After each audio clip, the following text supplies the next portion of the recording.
반갑습니다. 6월 24일 화요일 큐티 스케치 시간입니다. 오늘 본문은 열왕기하 4장 1절부터 7절까지의 말씀입니다. 오늘 본문은 이렇게 시작합니다. 선지자의 제자들의 아내 중에 한 여인이 엘리사에게 부르짖어 이르되 당신의 종 나의 남편이 이미 죽었는데 당신의 종이 여호와를 경외하는 줄은 당신이 아시는 바니이다.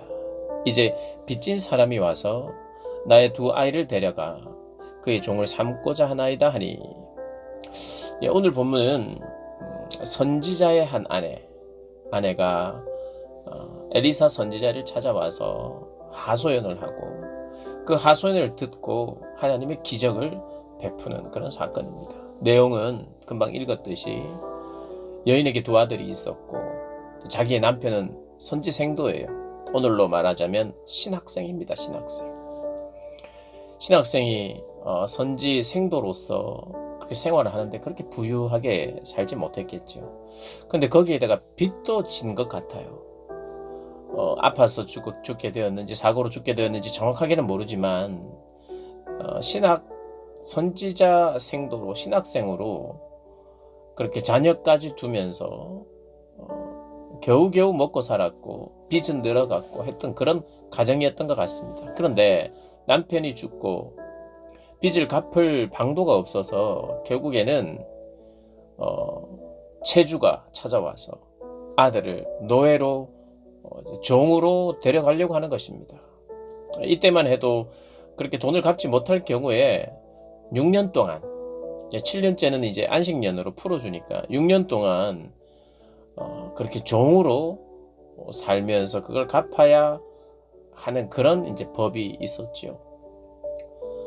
그래서 그것이 너무 절망스러워서 선지자를 찾아옵니다. 선지자를 찾아왔다는 것은 하나님께 이 일을 해결해 주십사 부탁하는, 어떻게 보면 하나님께 나아오는 그런 길이죠.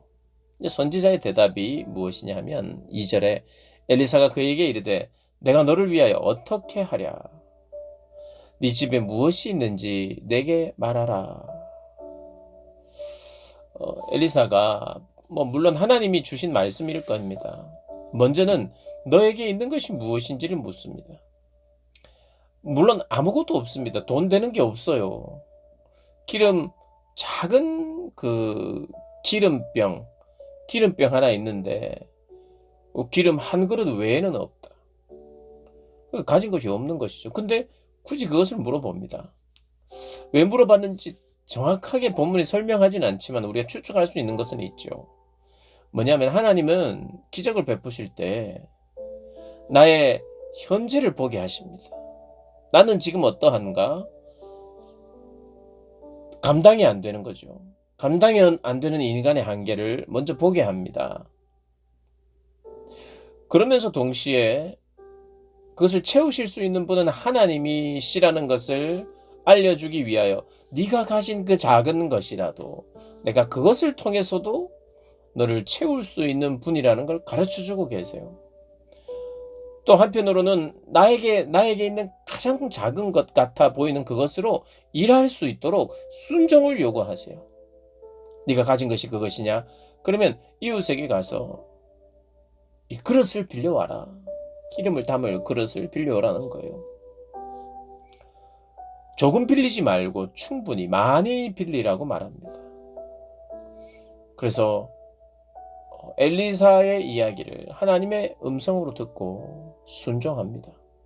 아니 지금 기름병 조그만한 거 하나 있는데 그릇을 많이 가져오라니 이건 놀리는 것도 아니고, 그러나 엘리사의 말이며 이것이 하나님의 말씀이기 때문에 현실은 불가능합니다. 그러나 하나님의 말씀이기 때문에 순종을 하죠. 순종을 해서 다 많은 그릇을 가지고 옵니다. 그래서 엘리사가 이렇게 이야기를 하죠. 5절에 여인이 물러가서, 4절에 너는 네 두 아들과 함께 들어가서 방에 들어가라는 거죠. 문을 닫고 그 모든 그릇에 기름을 부어서 차는 대로 옮겨 놓으라 하니라. 차는 대로 옮겨 놓으라. 붓고 그래서 이렇게 옮겨 놓는 거죠. 그럼 문을 닫고 그 일을 하라는 거예요. 하나님의 기적을 좀 보여주면 좋은데, 그죠? 문을 닫고 그렇게 하라는 겁니다. 그러면 하나님은 문 열어놓으면 뭔가 이게 부정이 타고 이런 건가요? 그건 아니죠. 메시지가 있는 거예요. 온전히 여기에 집중하고 다른 어떤 외부적인 방해가 있지 않는, 우리가 믿음으로 순종하고 하나님이 역사하실 수 있도록 집중하는 그런 의미도 되고요. 남들에게 또 의도적으로 보여주지 않는 거예요. 그 이유는 조금 이따가 말씀드리겠습니다만은, 물론 그 이유를 설명하진 않아요. 왜 문을 닫고 기적이 일어나도록 하셨는지 설명하진 않습니다. 그러나 뭔가 메시지는 있죠. 첫 번째는 하나님의 역사, 하나님의 기적에 마음을 집중하기 위하여 그렇기도 하고, 또 하나는 어떤 면에서 이 기적의 은익성을 말합니다. 다 찹니다. 이 기적이죠. 그 안에서 하나님을 신뢰하고 하나님께 기도한 사람들만이 누리는, 엘리사도 거기에 들어가지 않아요. 어머니와 두 아들만 순종하여 그릇을 가지고 오고 기름을 부을 때 하나 둘 차 갈 때 얼마나 경이로움에 착했습니까? 그 기적을 경험하고 체험합니다. 그리고 가져온 모든 그릇에 기름이 차자 그들은 참 하나님을 찬양했겠죠. 하나님을 예배하는, 기적을 보면서 하나님을 예배하는 하나님 위대하신 분, 우리의 공급자이심을 실제로 몸으로 경험했죠. 그래서 5절에 문을 닫고 그렇게 하니까 다 찼다는 거예요. 다 찼어. 다 차고 나니까 다른 그릇이 없어요. 그래서 그 기름이 그쳤다고 그럽니다. 그리고 7절에 보니까 그 여인이 하나님의 사람에게 나아가서 말을 합니다. 다 찼습니다. 놀랍습니다. 그렇게 이야기를 하자 너는 가서 그 기름을 다 팔아라. 그리고 판 돈으로 빚을 갚아라. 그리고 거기에 좀 남는 것은 너의 생활비를 하라. 두 아들과 너의 생활비. 이 과부기 때문에 돈을 벌 수 있는 방법이 없어요. 그냥 얻어먹어야 돼요. 누군가가 도와줘야 돼요. 지금과는 다른 현실입니다.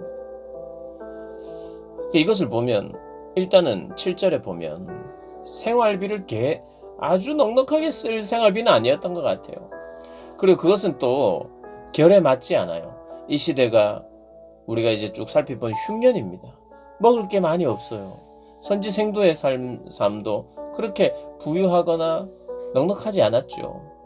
근데 하나님 기적을 베풀어서 넉넉하게 하셨다. 그건 아닌 것 같아요. 빚을 갚고 남들이 생활하는 것만큼의 생활이 가능하도록 사치스러운 삶, 갑자기 부가 늘어나는 갑자기 거부가 되는 이런 게 아니라 기적을 사용했지만 그 사람에게 알맞은 하나님께 영광을 돌리고 감사하고 그렇게 감사하면서 살 수 있을 만큼의 기적을 베푸시는 거예요. 하나님.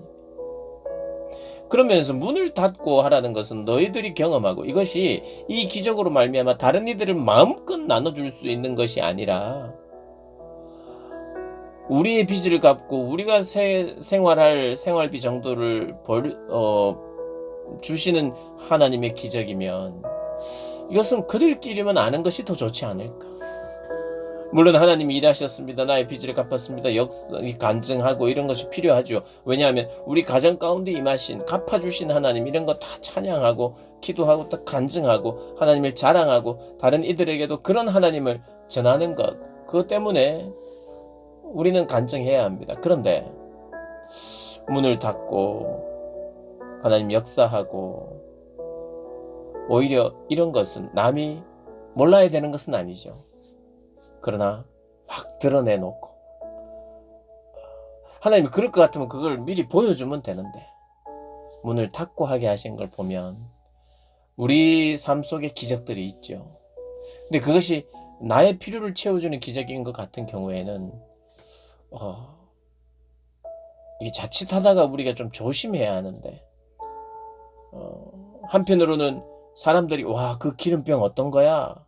하면서 그 기름병에 대한 신비로운 힘에 대해서 막 궁금해할 수도 있고 또 어떻게 보면 하나님의 기적이 왜 저 가정에만 있는가 하는 생각도 할 수 있고 하나님의 사랑의 방편이고 하나님의 능력을 체험케 하시는 방편인데 그러나 그것이 그 결과로 첫 번째로는 소박하게 그대로 살 수 있도록 하는 기적이며, 그것이 남들과 함께 풍성히 나눌 수 있는 것이 아니라면 어떤 면에서는 좀 조심하고 자제하는 그런 필요도 있지 않을까라는 생각을 해봅니다. 물론 성경이 그렇게 이야기하고 있지 않고, 오히려 성경은 이 일이 더 그 동네나 선지 생도들 사이에서 막 소문이 났고 간증이 되어졌을 확률도 있어요. 그것도 배제할 수 없습니다. 그러나 그럼에도 불구하고 이 아들과 그 어머니만 이 기적을 체험하고 팔고 어느 정도 생활비를 유지하는 것을 보면, 이것이 그냥 드러내놓고 사람들이 다 알게 되는 공개적인 그런 기적 사건으로 자리매김하기보다 우리 가정 가운데 역사하시고 도우시는 하나님을 기뻐하고, 그리고 나를 채운 거잖아요. 우리 가정을 채운 거니까 그것이 조금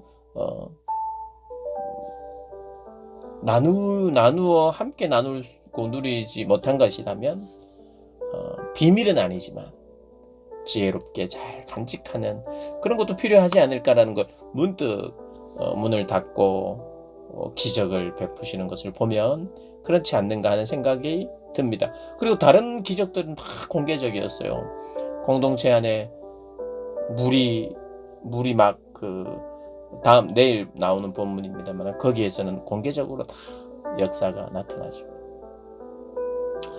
우리 하나님은 우리가 참 감사하면서 영광을 돌리며 살 수 있을 만큼의 기적, 너무 많이 남는 기적을 하나님은 그렇게 하지 않는 것 같아요. 그 많이 남을 때는 그것을 충분히 나눌 수 있도록 하기 위하여 그렇게 하나님 기적을 베푸시지, 개인에게 막 넘치도록 주실 때는 내가 다 쓰라고 주시는 적은 없는 것 같아요. 더 많이 주신다면 그것은 남을 위하여 나누라고 주시는 것이고, 그게 아닌 기적이라면 나의 빚을 갚고 내가 생활할 정도로 하나님 기적을 주시면서 하나님을 신뢰하고 사랑하고 겸손히 하나님을 따르게 하시는 것이, 그것이 하나님의 기적의 사이즈 같아요. 위대한 기적들도 분명히 필요하지만 하나님의 기적다움은 정말 그런 것 같다는 생각이 듭니다. 우리의 삶 속에도 하나님의 기적이 있습니다. 그래서 하나님이 나를 채우고 먹이고 할 때 너무 자랑하지 않는, 하나님을 높이기 위한 자랑과 더불어 나누는 자랑, 그런 자랑이 우리에게 필요하리라 믿습니다. 그러한 삶을 살아가시는 저와 여러분 되시길 주님의 이름으로 축복합니다.